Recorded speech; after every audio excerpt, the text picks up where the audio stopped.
Les essentiels du bassin au cœur des Jeux Olympiques avec un essentiel du bassin justement puisque Michael Clerté est avec nous. Bonjour. Bonjour Rémi. Alors on a eu l'occasion de faire pas mal d'émissions à l'époque, notamment avec ton fils Eddy. Exactement. Qui n'était pas aux Jeux Olympiques parce qu'il n'a pas pu se qualifier.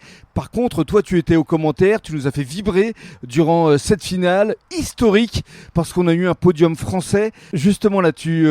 reviens de ton petit nuage, tu te sens comment là de retour sur le bassin avec des étoiles plein la tête forcément? Ah bah là oui, j'ai vécu une semaine de folie sur ces Jeux Olympiques à Paris et puis évidemment avec ce résultat dans le BMX Racing avec l'or, l'argent et le bronze avec nos 3 pilotes, c'est juste incroyable. On rentre dans l'histoire, ils rentrent dans l'histoire bien sûr.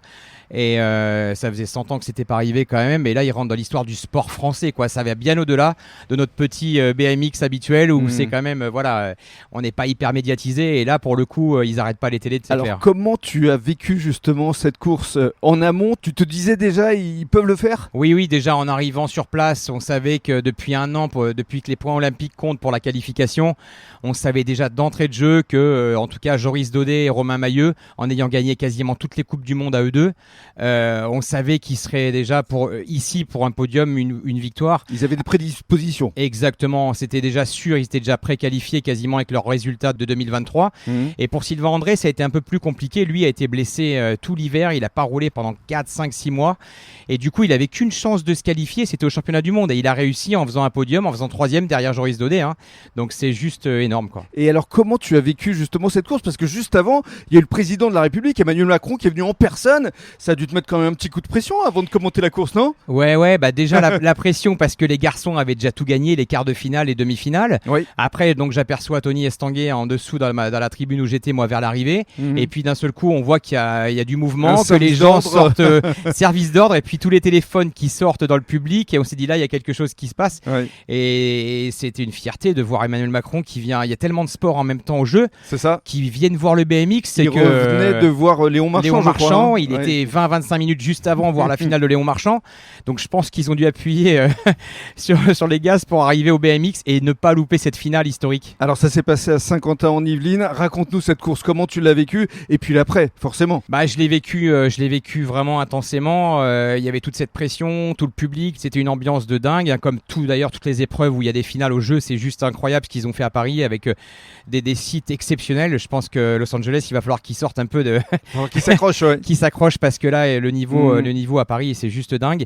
Et puis la finale a été très très intense. Moi j'ai complètement craqué parce que c'est ma passion. T'as un peu pleuré d'ailleurs. J'ai un peu pleuré à l'arrivée parce que c'était beau. Et puis il y a un pari avec la Coupe Mulet, je crois. Oui, exactement. Je me suis engagé parce que j'ai dit là, si jamais on ramène l'or dans le BMX Racing, je me fais la coupe de Romain Mailleux et je me rase donc sur les côtés. Il faudra laisser pousser un peu les cheveux longs derrière et j'aurai un vrai mulet bientôt. Et en violet. Ben ça c'est la surprise.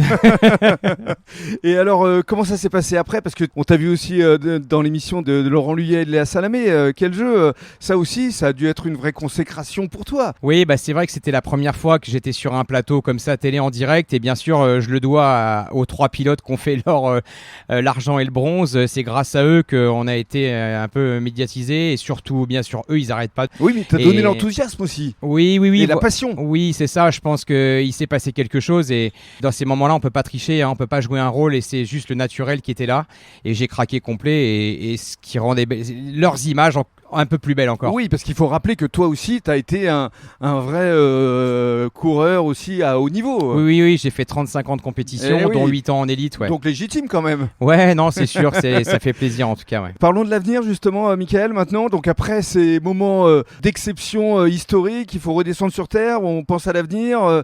Est-ce que le BMX justement pourrait être un peu plus médiatisé pour les mois à venir? Ben ouais, je pense qu'en tout cas ça va aider. Ce qui est sûr, c'est que les clubs ils vont se faire un petit peu secouer à la rentrée, parce que je pense qu'il y a de nombreux gamins qui ont dû regarder, qui ont dû rêver. Et voilà, malheureusement le Père Noël il passe pas avant septembre, mais j'espère que les parents vont leur acheter un BMX à ceux qui veulent s'y mettre. Et puis ouais, les clubs, je pense qu'il faut qu'ils se préparent à avoir beaucoup de demandes d'inscription.